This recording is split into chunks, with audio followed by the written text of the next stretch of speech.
L-avukat tal-Partit Nazzjonalista u qrib l-Għaqda Estremista Repubblika Edward De Bono mill-ġdid ħareġ jattakka lill-Ministru għall-Internu Sigurtà Glenn Bedingfield minn fuq il-midja soċjali. De Bono reġa' sejjaħ lil Bedingfield bħala Ministru tal-Intern ħażin għal darb'oħra.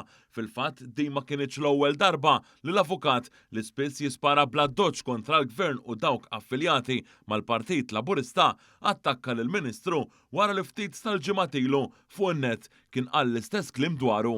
Jirqat nista' ngħid li hija korretta l-għażla ta' Bedingfield bħala Ministru tal-Intern. Forsi tal-Intern ħażin iva, imma tal-Intern le. Issa rreġa' bl-istess retorika f'messaġġ twil dwar il-ġuri ta' Jorgen Fenek fejn fex minn ġdid fuq Bedingfield.